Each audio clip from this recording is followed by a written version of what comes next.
I received 2 salaries on my card. Next day, HR demanded I return the extra. I refused. She said that's stealing.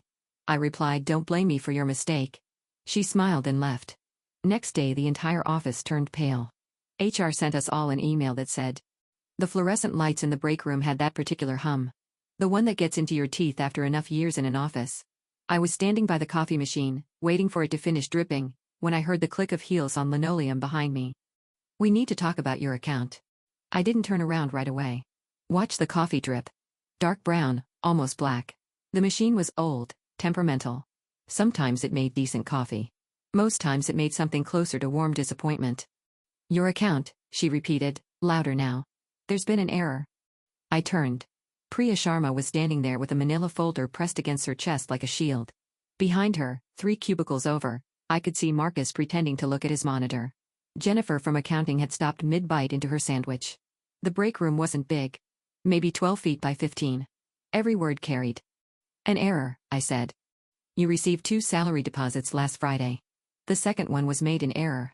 She opened the folder, pulled out a printout. Bank statement. My bank statement. She held it up like evidence at a trial. $17,432. Deposited twice. The coffee machine finished. I picked up my mug. I'll need you to return the overpayment immediately, Priya said. Today, if possible. We can set up a direct transfer or you can write a check. No. The word sat there between us. Jennifer's sandwich was still frozen halfway to her mouth. Excuse me? I said no. Priya's face did something interesting. A quick sequence of expressions, confusion, irritation, then something harder. Mr. Reeves, I don't think you understand. This is company money. You received it by mistake. You're legally obligated to return it. Am I? That's theft. I took a sip of my coffee. It was terrible. Burnt, bitter, with that chemical aftertaste the machine always left behind. Don't blame me for your mistake. The break room was silent. Not the normal kind of office silence, where keyboards click and someone coughs and the AC rattles through the vents. This was the silence of people holding their breath. Priya looked at me for a long moment. Her expression shifted again, and this time it landed somewhere unexpected. The corners of her mouth curved upward. Just slightly. Just enough. All right, Mr. Reeves, she said. Have it your way. She closed her folder, tucked it back under her arm, and walked out. Her heels clicked against the floor, steady and unhurried. Like she had all the time in the world. Jennifer finally lowered her sandwich. Marcus was staring at me now, not even pretending to work. Neither of them said anything. Neither did I. I finished my coffee and went back to my desk. I should probably explain how I ended up in that break room, in that building, working for that company. 11 years. That's how long I'd been at Meridian Financial Solutions. 11 years of spreadsheets and conference calls and quarterly reviews. I started as a junior analyst back when the company was still small enough that everyone knew everyone's name. Back when David Chen, the founder, used to bring in donuts on Fridays and actually sit in the break room eating them with the rest of us. Those days were long gone. David had stepped back 3 years ago, brought in outside management. Victor Haynes took over as CEO. New blood, the board said. Fresh perspective. Growth opportunity. Victor brought his people with him. New CFO. New head of operations. New HR director, Priya Sharma, recruited from some tech firm in California where she'd made a reputation for streamlining human capital resources. Which, as far as I could tell, meant she was very good at firing people. The old Meridian was about 140 employees. Family-owned, family-operated. David's wife still stopped by sometimes, brought cookies for the reception desk. His daughter had done an internship here the summer she turned 16. The new Meridian was about lean efficiency and shareholder value and synergistic optimization. Headcount dropped from 140 to 93 in the first year. By the second year, we were down to 68. I survived. Not because I was exceptional. Not because I was indispensable. I survived because I knew where things were. After 11 years, I'd become a kind of institutional memory. The guy who remembered how we handled the Parsons account back in 2017. The guy who knew why we'd stopped working with Bleecker and Associates. The guy who could find a file from 6 years ago in about 12 seconds because I'd built half the filing system myself. They didn't value me. But they needed me. There's a difference. My desk was in the back corner of the second floor, near the emergency stairwell. Good for privacy. Bad for visibility. Nobody important walked past my desk on their way to anywhere. I was easy to forget. Which was fine. I liked being forgotten. The thing about being forgotten is that people say things around you. They have conversations in the hallway like your furniture. They leave documents on the printer without checking who might see them. They assume, because you're quiet and unremarkable, that you're also oblivious. I wasn't oblivious. 3 months before the double deposit, I started noticing things. Small things, at first. Expense reports that didn't quite add up. Vendor invoices from companies I'd never heard of, for services I couldn't identify. New hires in departments that were supposedly under a hiring freeze. I didn't go looking for any of this. It just crossed my desk. That's what happens when you're the institutional memory. People send you things to file, to archive, to cross-reference. And sometimes, when you're cross-referencing, you see patterns. The vendor invoices were the first red flag. Bright Horizon Consulting, Strategic Summit Partners, Apex Advisory Group. All three had been billing Meridian for strategic consulting services for the past 18 months. The amounts were significant, $40,000, $50,000, $60,000 per quarter. But when I searched our internal databases, there was no record of any actual work product. No reports. No presentations. No meeting notes. Just invoices. Just payments. I mentioned it to my supervisor once. Just in passing. Hey, do you know anything about Bright Horizon Consulting? I'm trying to file their invoices but I can't find any associated project documentation. He gave me a look. The kind of look that says stop asking questions. Those are handled directly by executive operations. Don't worry about it. So I didn't worry about it. Not officially. But I started keeping copies. The morning after the break room incident, I got to work at my usual time. 7:45. The parking lot was half empty, the way it always was before 8. I badged in, walked to the elevator, rode up to the second floor. Everything seemed normal. The same hum of fluorescent lights. The same stale coffee smell drifting from the break room. The same carpet, worn thin in the paths between cubicles. I was at my desk for maybe 20 minutes when I heard it. A sound I'd learned to recognize over the years. The collective intake of breath that happens when something bad arrives in everyone's inbox at the same time. I looked up. Across the floor, people were staring at their screens. Some had gone very still. Others were glancing around, making eye contact, then quickly looking away. My inbox pinged. From Priya Sharma, Director of Human Resources. TO, all staff. Subject, mandatory immediate meeting, urgent. The email was brief. 3 sentences. Due to discrepancies identified during a routine financial audit, all employees are required to attend a mandatory meeting in Conference Room A at 9 a.m. Attendance is not optional. Further information will be provided at the meeting. I checked the time, 8:12. Around me, the office was starting to buzz. Whispered conversations at cubicle walls. People walking quickly toward the coffee machine, not because they wanted coffee but because they wanted to talk to someone. I saw Marcus heading toward Jennifer's desk, his face pale. I stayed where I was. Finished the report I was working on. Saved it. Filed it in the appropriate folder. At 8:55, I got up and walked to Conference Room A. Conference Room A was the big one. The one with the long table that could seat 30 and the projector that never worked quite right. By the time I got there, most of the chairs were already taken.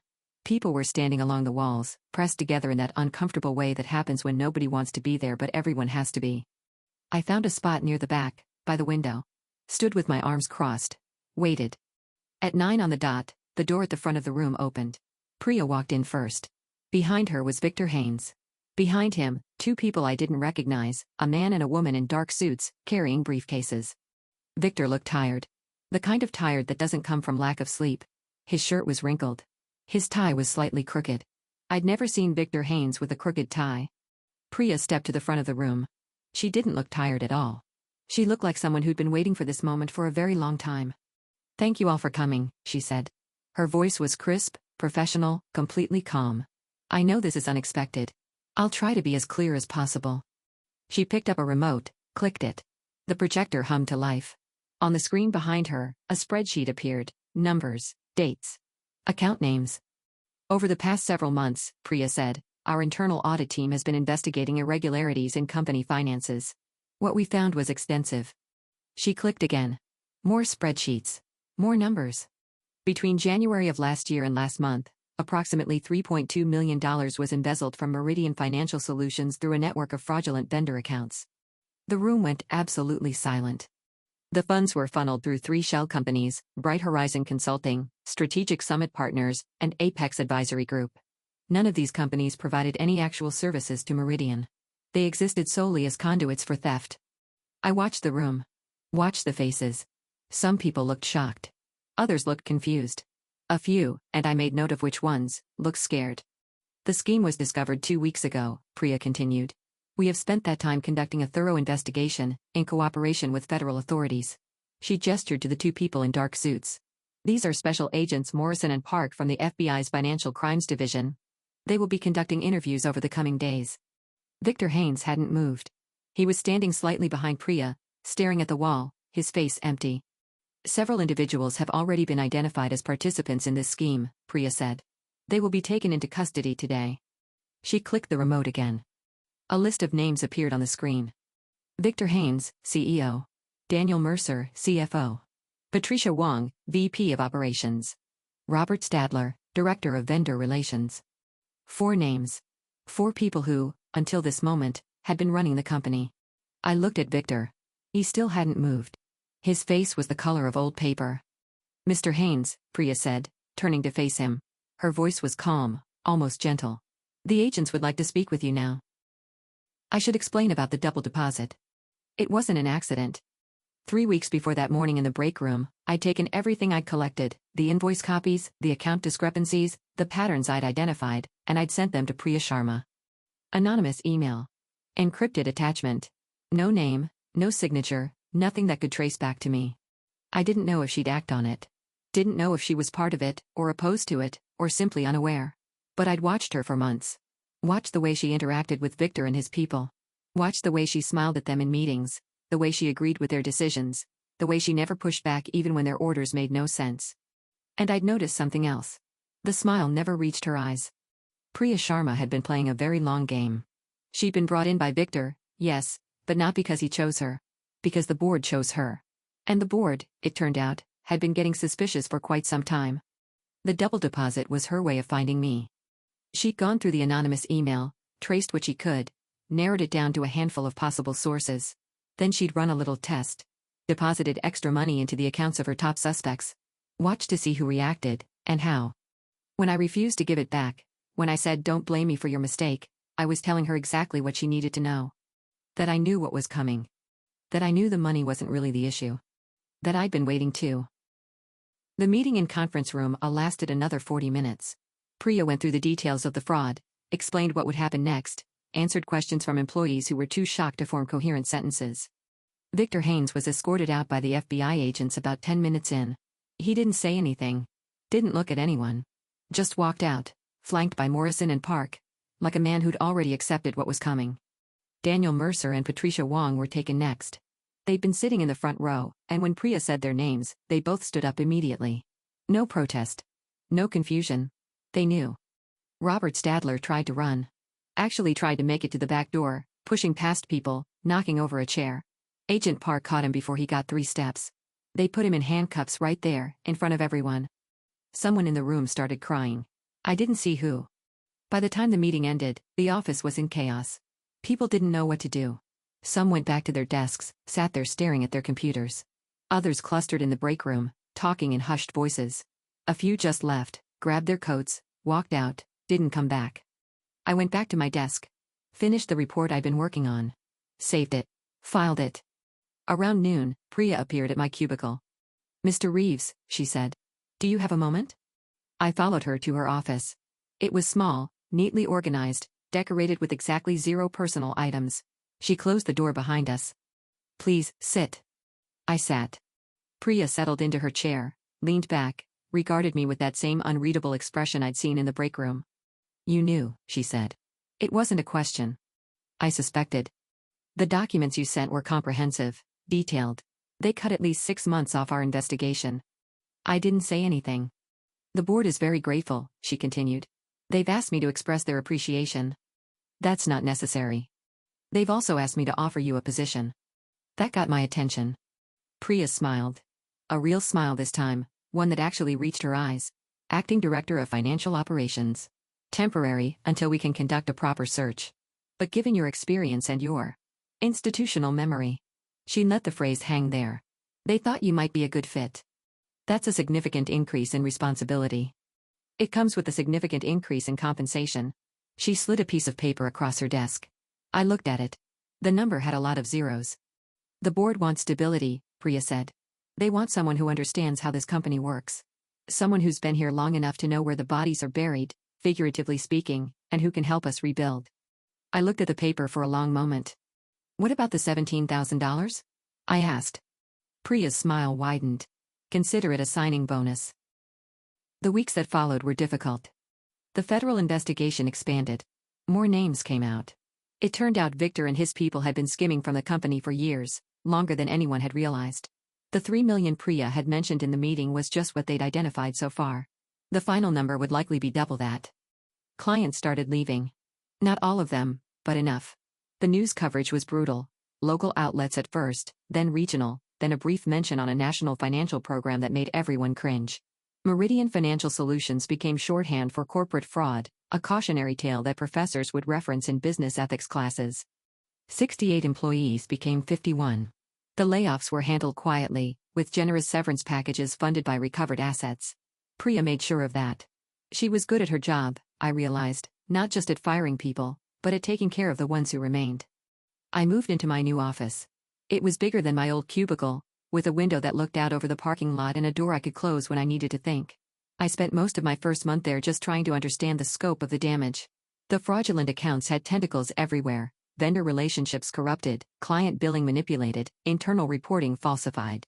Fixing it was like untangling a knot made of smaller knots. David Chen came back. Not permanently, he was too old for that, too tired, but he showed up one afternoon with a box of donuts and sat in the break room for 3 hours, talking to anyone who wanted to talk. I stopped by around 2 o'clock. He was sitting alone, working on his third donut, staring out the window. Hell of a thing, he said when I sat down. Yeah. I hired Victor myself, you know. Brought him in because I thought he was the future.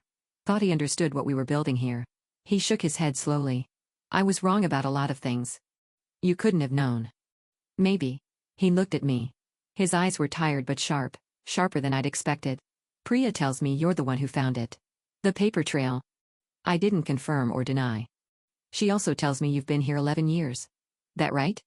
11 and change. I don't remember you, David said. I'm sorry. Should have done better. Should have known the people who kept this place running. He pushed the donut box toward me. Here. They're from that place on 3rd Street. The good ones. I took a donut. Raspberry filled, with chocolate glaze. He was right, they were the good ones. You're going to be okay, David said. The company, I mean. It's going to be different, smaller. But it'll survive. He paused. The board wants to change the name. Start fresh. I told them no. Why?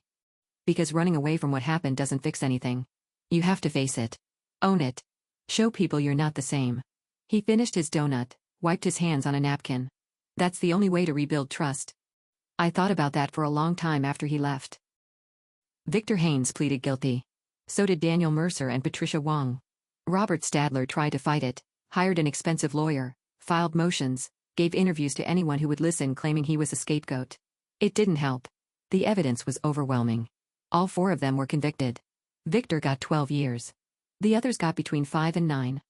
I didn't go to any of the trials. Didn't watch the coverage. I had enough to do without reliving it.